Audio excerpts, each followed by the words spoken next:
En tiempos del emperador Claudio, hubo una mujer que osó enfrentarse a la todopoderosa Roma.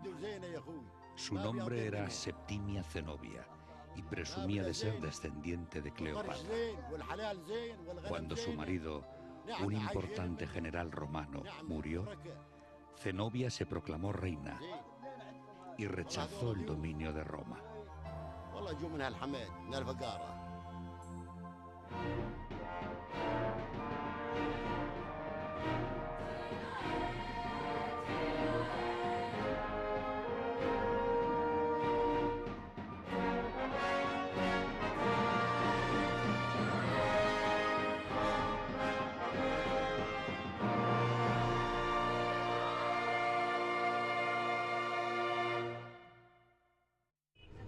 Aquí, en Alepo, una de las ciudades míticas de Oriente, retomo mi viaje por Siria.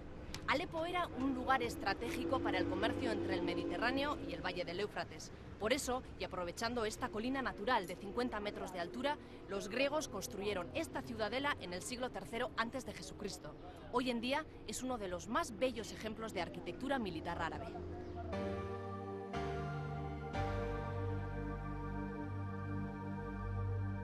Alepo aprovechó una colina elevada para construir la fascinante ciudadela sobre la que se extiende hoy en día la ciudad de 1 millón de habitantes. Como todas las fortalezas, su interior escondía una pequeña ciudad militar y el Palacio Real con su salón de trono. Esta sala, recientemente restaurada, recrea el ambiente fastuoso de la corte con sus vitrales, artesonados decorados y columnas policromadas.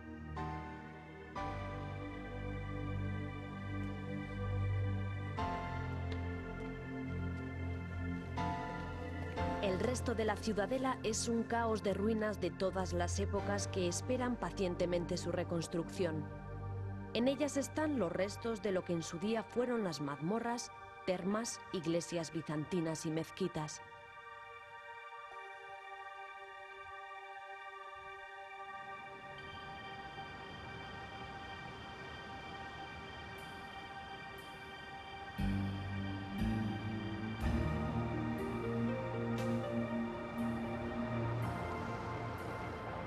A los pies de la ciudadela se extiende la ciudad antigua con sus zocos cubiertos y sus callejuelas. El Hammam Yalboga al-Nasri es un edificio del siglo XIV que conserva el encanto de los baños turcos medievales.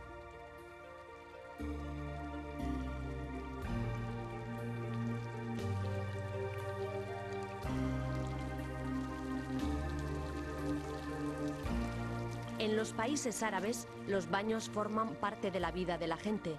Es, además de higiénico, un acto social. Normalmente, mujeres y hombres ocupan el hammam en días alternos. Es el momento de olvidarse del tiempo y las ocupaciones habituales.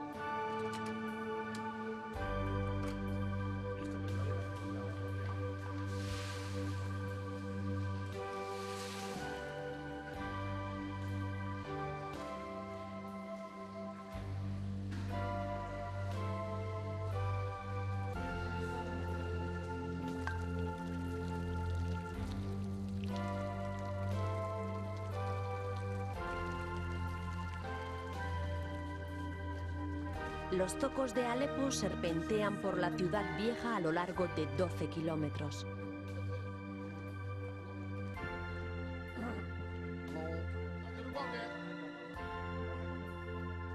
Sus techos están cubiertos por bóvedas, arcos de medio punto y pequeñas claraboyas que dejan pasar los rayos del sol e iluminan los tenderetes. La multitud camina por las estrechas calles sorteando obstáculos inimaginables. A pesar de su apariencia caótica, el zoco está ordenado a partir de una calle principal, la antigua Decumanus de la ciudad romana. Las calles que parten de este eje tienen un cierto ordenamiento temático que se manifiesta muy claramente en la zona de los artesanos. Cada una está dedicada a un oficio y producto determinado. Lo más sorprendente es que Alepo continúa utilizando con la misma efectividad que antaño los almacenes y patios que sirvieron de depósito y comercio en la época de las caravanas.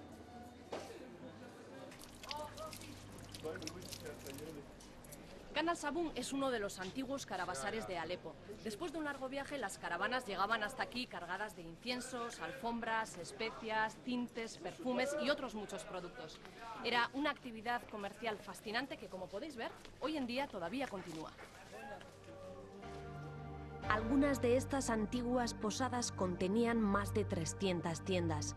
Estaban franqueadas por puertas monumentales claveteadas y además de los tenderetes, contaban con mezquitas, escuelas coránicas, baños, hospitales y asilos. Uno de estos hospitales del siglo XIV es el Bimaristán Argun, en realidad un manicomio que empleó el ruido del agua y la música como método de curación. En la entrada había un patio con una fuente central y un pequeño escenario para actuaciones musicales. Aquí es donde solían pasar el tiempo los enfermos más tranquilos. Hospitales como este sentaron las bases de lo que siglos más tarde iba a ser una nueva ciencia en Occidente, la musicoterapia.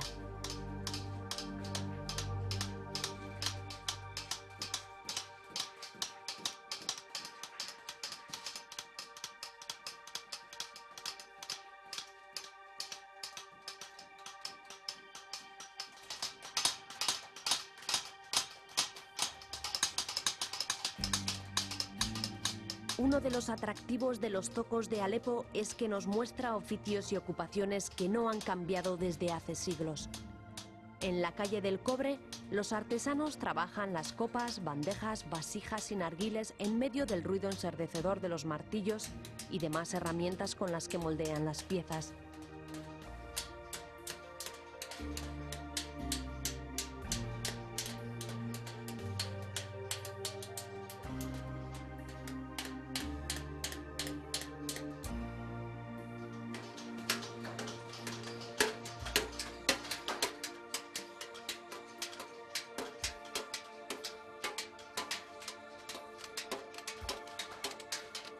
Todavía se siguen utilizando los asnos para transportar las mercancías de un lugar a otro del zoco.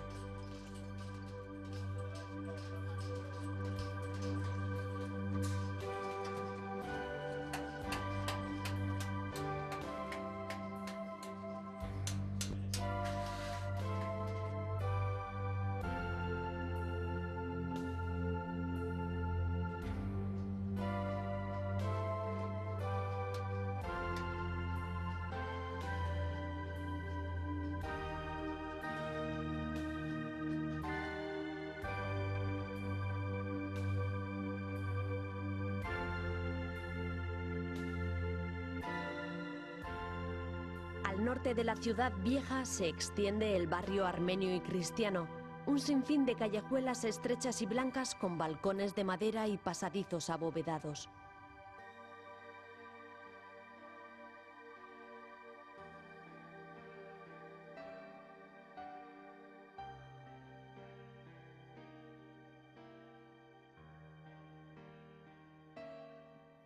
El barrio armenio y cristiano empezó a ser habitado en la época más floreciente del comercio con Venecia. Muchas de sus casas guardan un secreto. Algunas casas de este entramado de calles que recuerdan a Jerusalén tienen un interior apabullante. Pocos imaginan la belleza de unas mansiones llamadas Beit, bastante discretas en sus fachadas exteriores, pero con unos interiores policromados, patios con iguanes, fuentes decoradas y escaleras abovedadas.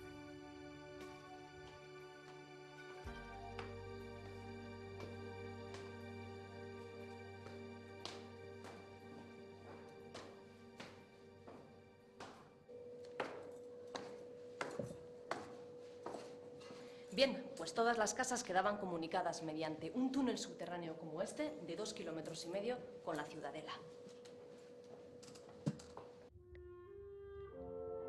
El barrio cristiano de Alepo ha vivido el auge del cristianismo durante los primeros siglos, la llegada del Islam, el periodo bizantino, las cruzadas, y llega ahora a nosotros con el esplendor de las huellas pasadas y la presión del turismo. Muy cerca de Alepo, la huella cristiana ha proporcionado a Siria una arquitectura sorprendente, el monasterio de San Simeón el Estilita. Simeón era un pastor muy piadoso nacido en el 390 que se hizo monje como consecuencia de un sueño. En su afán de estar más cerca de Dios y mostrar su desprecio a lo terrenal, subió a una columna de 12 metros.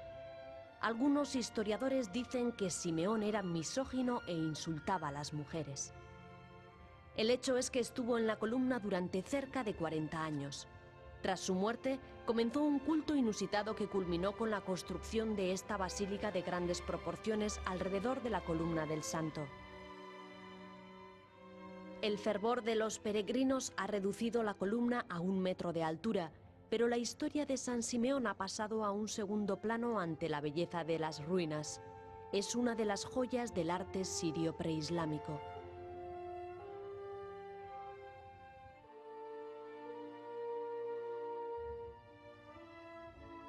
Muy cerca de este paraje discurre el río Orontes, que en su largo viaje desde las montañas del Líbano hasta Turquía irriga las llanuras por las que transcurre. El valle de Orontes conforma la Siria verde de valles fértiles donde se cultiva algodón, trigo, cebada y árboles frutales.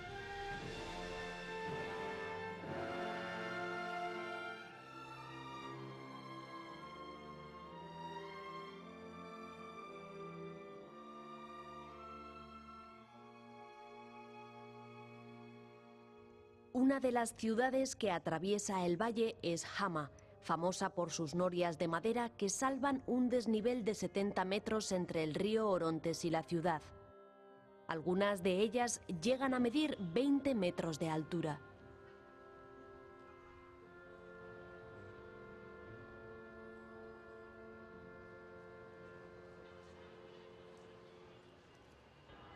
Estas norias funcionan habitualmente, pero en estos momentos el río Orontes no tiene suficiente agua para moverlas. El agua es fundamental en Siria, pero sobre todo en el desierto. ¿Cómo habrán conseguido sobrevivir en un entorno tan árido?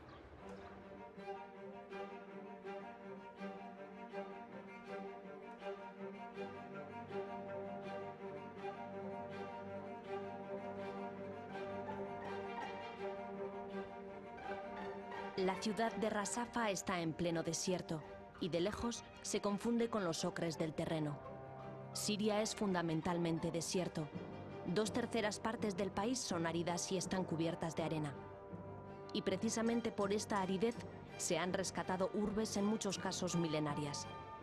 Son las ciudades muertas que siguen fascinando a los arqueólogos y al mundo entero. Aunque parece que hubo otra ciudad anterior, los restos de Rasafa que hoy se conservan son de los primeros siglos de nuestra era. Su esplendor se debe al emperador Justiniano, que en el siglo VI mandó construir las murallas, las puertas monumentales y las iglesias. Rasafa había tomado el nombre de Sergiópolis unos siglos antes en honor al martirio de un oficial romano.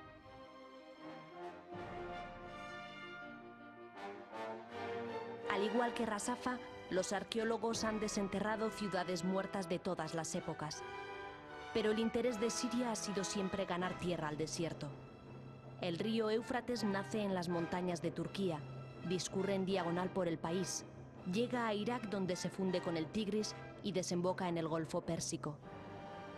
Es un viaje de 2.400 kilómetros por tierras desérticas que dejan a su paso fertilidad y alivio para los habitantes del desierto.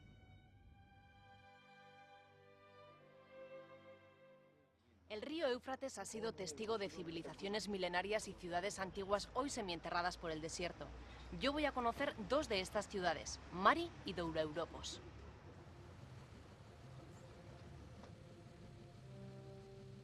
Doura-Europos es la ciudad helenística más importante del Éufrates. Fue fundada por los griegos en el siglo IV antes de nuestra era en un enclave estratégico sobre el río. Desde este promontorio controlaban los ataques de los persas instalados en la otra orilla. Posteriormente la ciudad fue dominada por los partos y los romanos, de ahí la cantidad de templos, iglesias, sinagogas y edificios de épocas diferentes del yacimiento. Aunque lo descubierto hasta la actualidad es impresionante, algunos expertos dicen que harían falta 300 años para excavar toda la ciudad.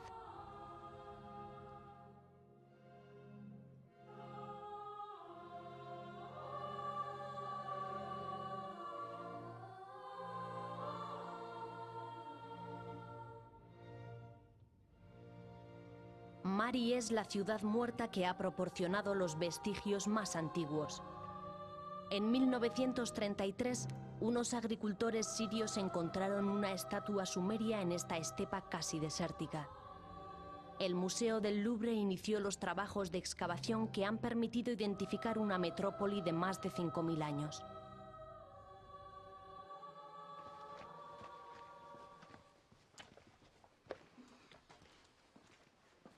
¿Qué es la importancia de esta excavación? C'est un site qui est très important parce que il nous montre un exemple. Jean-Claude Margueron nos habla de una excavación muy importante. Mari es un ejemplo de una ciudad que nació al comienzo del tercer milenio por la voluntad del rey. Se creó en mitad del desierto una verdadera urbe. El arqueólogo francés nos dice que el lugar es excepcional, ya que supone el comienzo de la civilización y de la historia misma.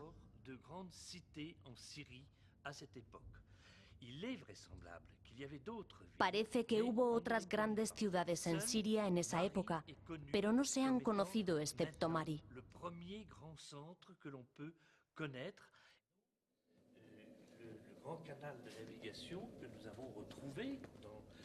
Desde hace más de 30 años, Jean-Claude Margueron dirige el yacimiento de Mari. Es el paraíso de los arqueólogos y sigue proporcionando fascinantes descubrimientos. Las piezas halladas abarrotan los mejores museos del país y salas enteras del Museo del Louvre.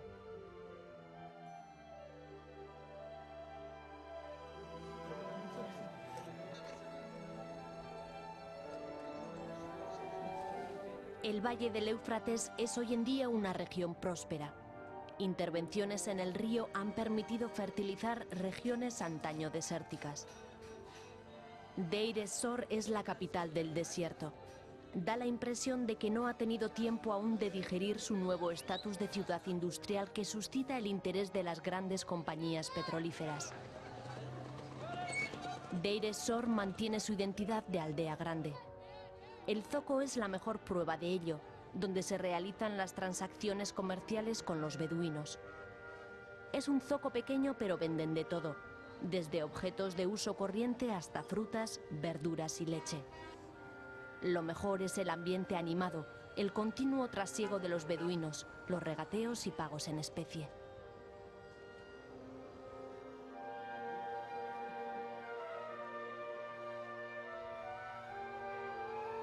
El desierto de Siria es duro y seco. No hay dunas, ni arena fina, ni concesiones a la ensoñación.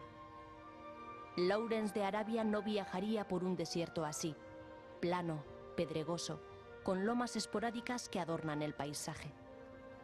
Todavía se siguen señalizando las pistas hacia los poblados con elementos naturales.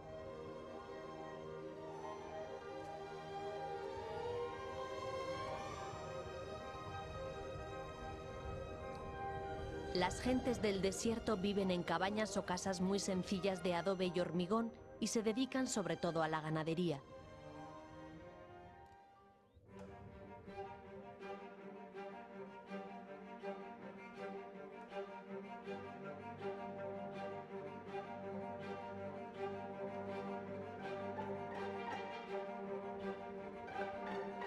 Pero en mitad de este desierto tan poco cinematográfico, de repente aparece como un espejismo Palmira, un oasis de lomas verdes, palmeras y olivares. Y además, una ruta estratégica para el comercio entre Oriente y Occidente.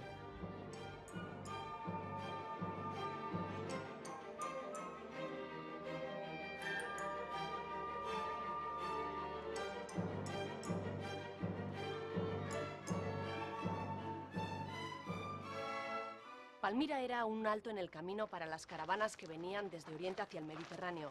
Pero además, Palmira es una ciudad de leyenda. Aquí vivió la reina Zenobia.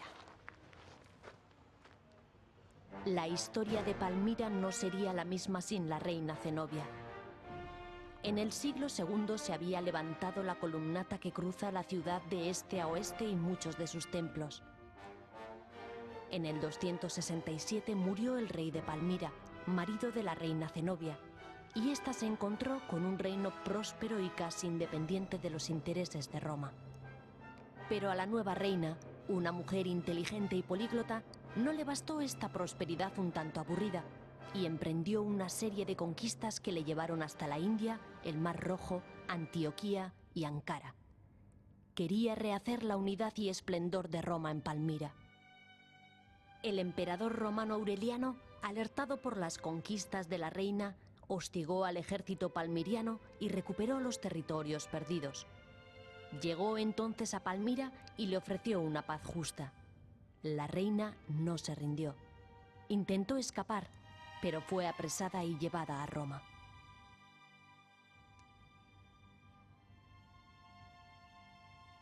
El Valle de las Tumbas está al sur del yacimiento, apartado de la ciudad como cualquier cementerio. Algunos historiadores dicen que muchas tumbas fueron desmanteladas por la propia Zenobia para utilizar las piedras ya talladas y utilizarlas en las murallas aduaneras. Aún y todo, el valle es una necrópolis inmensa plagada de tumbas de estilos diferentes según la época. Hipogeos como este aparecieron en perfecto estado con bajorrelieves, frescos, sarcófagos y cientos de nichos.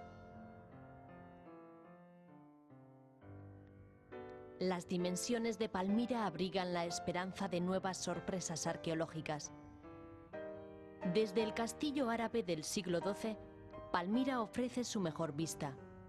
Al atardecer, la gran columnata, los templos, el Valle de las Tumbas se cubren de reflejos dorados.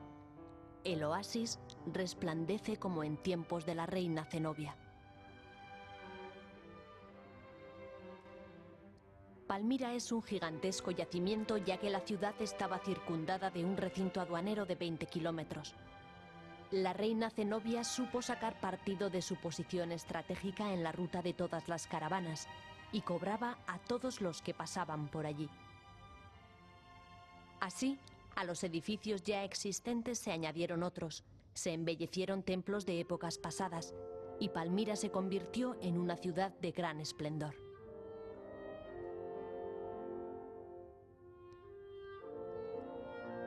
El Templo Bel es uno de los mejor conservados a pesar de tener casi 2000 años. En él se adoraban varios dioses, pero el principal era Bel, el amo de los dioses palmirianos.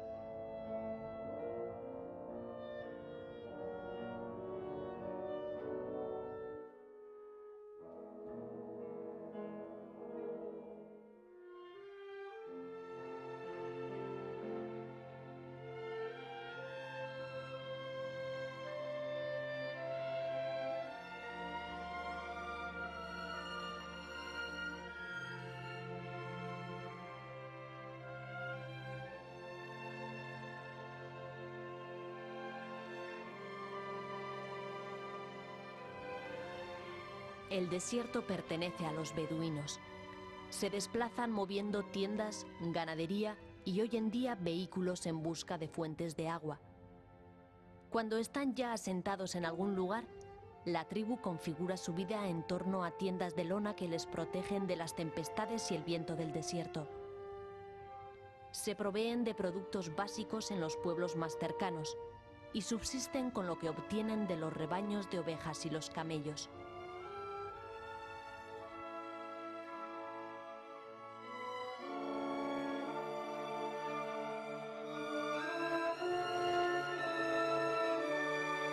Al atardecer, una vez terminado el trabajo diario, los beduinos se reúnen en la tienda común.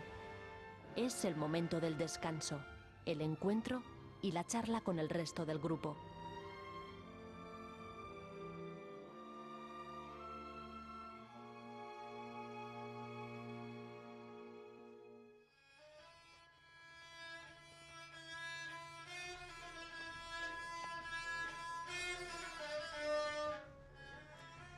El desierto siempre ha pertenecido a los beduinos. Mohamed y su familia son nómadas y se desplazan en busca de hierba y agua.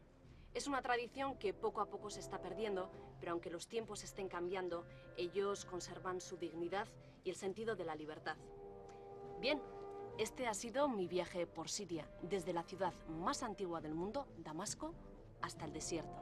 Ha sido un viaje inolvidable.